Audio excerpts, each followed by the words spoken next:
Chers auditeurs de ma chaîne YouTube, je vous salue et je prie pour que toutes les bénédictions de Jésus-Christ atteignent votre vie. Nous sommes ensemble maintenant pour un super lundi. Je voudrais vous partager quelque chose de très important, des questions que nous nous posons tous, et j'aimerais que pendant ces quelques instants nous puissions vraiment méditer sur ce sujet. Dieu nous parle, Dieu doit nous parler, nous voulons que Dieu nous parle.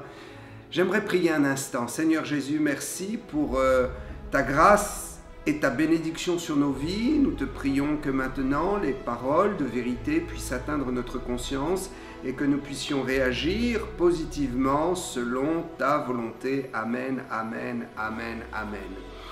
Ok, nous voulons que Dieu nous parle, n'est-ce pas? Vous et moi, nous avons vraiment envie que Dieu nous parle parce que nous savons que quand Dieu nous parle, c'est forcément bon et Dieu ne peut pas nous mentir.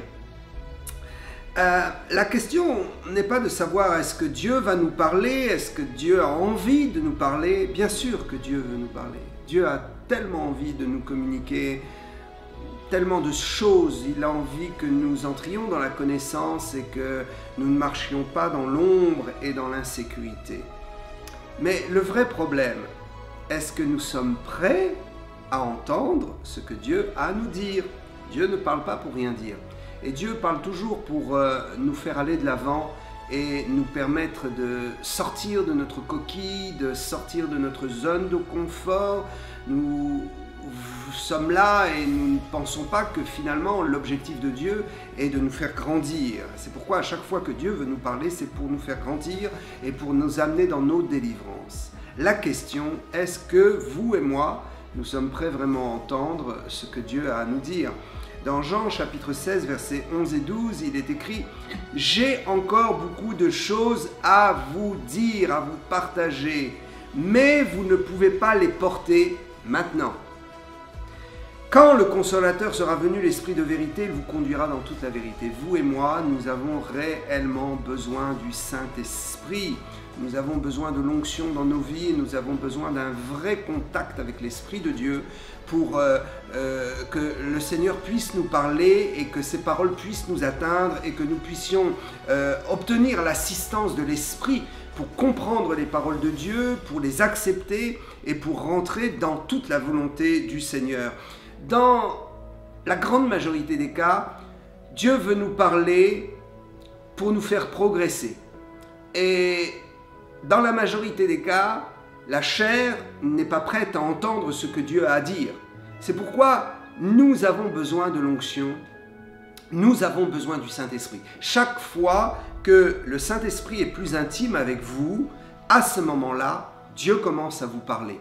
L'intimité avec le Saint-Esprit est une des clés pour que Dieu commence à nous parler abondamment et puisse atteindre notre conscience. Il n'y a pas une seule révélation du royaume des cieux qui ne puisse atteindre l'homme si ce n'est par le Saint-Esprit. Dieu veut nous faire sortir de notre zone de confort, comme je le disais, pour nous mener là où la religion ne peut pas nous mener, là où le comportement humain, le raisonnement humain ne peut pas nous mener, là où la philosophie humaine ne peut pas nous mener. Dieu veut nous parler pour nous emmener quelque part qui sera réellement une révolution pour nous et qui sera réellement une action de sa parole dans notre vie pour nous faire grandir et pour nous faire découvrir les sentiers de la vie dans la vérité.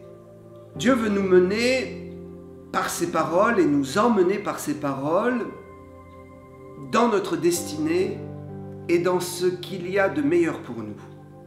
Est-ce que vous et moi, nous sommes prêts à être repris par le Seigneur, à être redressés? Oh, il le fera toujours avec amour, mais c'est ce qu'il nous propose. Il nous propose par sa parole d'être redressés, de changer de cap, de mentalité et de sortir de tous ces chemins tortueux qui ne nous mènent pas dans le royaume des cieux, mais qui nous mènent peut-être dans notre propre raisonnement. Dieu nous parle pour que nous puissions lui laisser réellement le gouvernail de nos vies.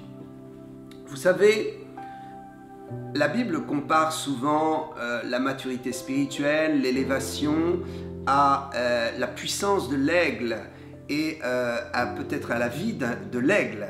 Et ce que nous apprenons des aigles, c'est que lorsqu'ils ont pondu leurs œufs et que les petits aiglons sont prêts à naître et à sortir de leur coquille, l'aigle n'intervient absolument pas pour les aider à cela. Ce qui se passe, c'est que les petits aiglons doivent frapper à l'intérieur de la coquille très fort pour briser leur coquille et enfin sortir et découvrir la vie. Je crois que parfois Dieu ne nous parle pas et Dieu nous laisse nous débattre pour que nous trouvions aussi les solutions et que nous apprenions à nous battre dans la vie et que nous apprenions à recevoir ses paroles et à être prêts, à être fortifiés pour recevoir sa parole et ne pas la négliger. Ok. À Capernaum, vous savez, dans Jean 6, 60, il est écrit « Plusieurs de ses disciples, après avoir entendu Jésus, donc après avoir entendu Dieu leur parler. Quand vous entendez Jésus vous parler, c'est directement Dieu que vous entendez. Et il est dit, après l'avoir entendu, ces gens-là dirent « Cette parole est dure. Qui peut l'écouter » Oh, waouh, quel choc, quel drame. Jésus parle et les gens ne veulent pas écouter et pensent que la parole que Jésus adresse est une parole dure, une parole qui manque de douceur, d'amour et de compassion. Mais vous savez, Dieu nous parle toujours avec compassion, mais il ne fait pas de sentimentalisme avec nous, il ne fait pas d'humanisme avec nous. Il veut simplement nous rendre forts et nous dire la vérité en face. Dans Jean 6, 60, il est écrit ça, et au verset 66, un verset facile à retenir, « Dès ce moment, plusieurs de ses disciples se retirèrent et ils n'allèrent plus avec lui. » Parfois, le Seigneur, pour nous éviter d'abandonner la foi, préfère ne pas nous dire ou différer ce qu'il a à nous dire, afin que nous puissions d'abord faire des expériences pour nous fortifier et nous préparer à entendre ce que le Seigneur a à nous dire. Oh, Capernaum, cette ville où Jésus a fait tant de miracles et qui pourtant sera jugée très sévèrement au jour du jugement, parce que dans cette ville, Jésus a fait beaucoup de miracles et peu ont voulu reconnaître le Sauveur. Vous savez, Jésus est né à Bethléem, Jésus a grandi et a vécu à Nazareth et il a commencé l'essentiel de son ministère à Capernaum en Galilée. C'est là qu'il s'est installé. Et précisément dans la ville de Nazareth, il a été rejeté, il n'a pas pu faire de grands miracles, il n'a pas pu vraiment parler, annoncer le royaume de Dieu parce que les gens étaient incrédules. Et puis à Capernaum, les gens voulaient voir le miracle mais ne voulaient pas entendre la parole. Je vous exhorte à désirer plus que tout la parole de Dieu, plus que le miracle, et à vous préparer à recevoir sa parole. Que Dieu vous bénisse, que Dieu vous bénisse. Aujourd'hui, il y aura très certainement une parole sage du Seigneur pour vous et je crois que vous saurez l'entendre. À bientôt.